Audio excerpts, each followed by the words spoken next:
All right, loves, so I'm about to show you how you can use the markings that we've provided on our pattern to create your pleats, just to make it a little bit easier. So what you're going to do is you're going to take your mask and place it right here in the corner of the seam allowances because you've already sewn those in. Put your finger on the second marking, pinch the first marking, and fold it over that second marking.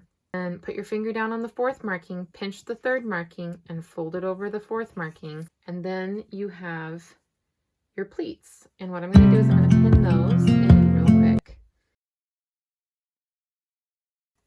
All right, and then with the pleats, your mask should measure at about 3 1/4 inch, which is what ours comes out to. So that's good. Now to do the other side, so put your finger on the second marking, fold the first marking over.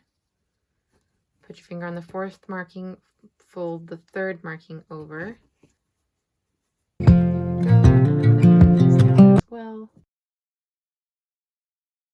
Check the measurement on this one, 3 1/4 inch. Perfect. So there's those, and we'll move on to the next step. The next step of our tutorial is to sew down those pleats. You can either do it starting 1/8 of an inch in or starting 1/4 of an inch in. I find it a little easier to start with 1/4 inch because we're going to do 2 lines. Now I like my mask to be very secure. You can remove these pins as you go.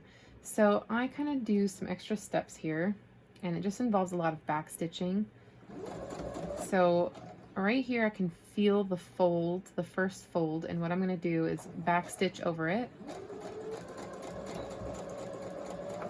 I'm going to go down, and the next fold is visible. I'm going to back stitch over that. There's a little bit of fold here to catch from the second pleat. Keep going down, back stitch over that one.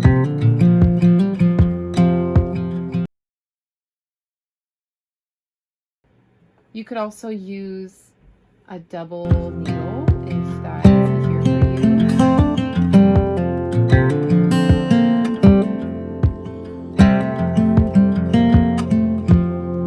Let's do the other side.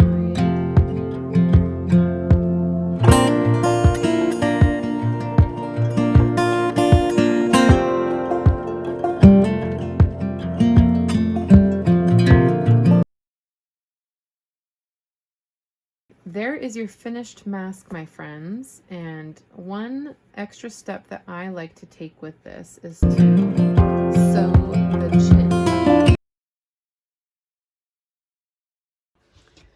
Alright, so I'm going to show you guys how I do the chin, and this is totally a preference thing again. What you start with is measuring the bottom, which should come out to about 9 1/2 inches. You're going to go to the center of that, which is 4 3/4, and I go 1 inch out from there in either direction.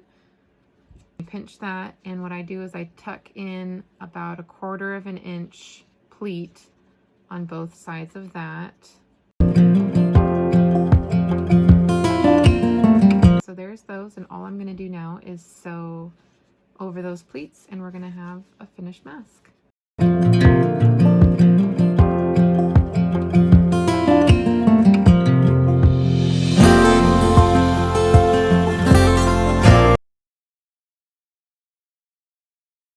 All right, everybody, it's time to demonstrate the finished product.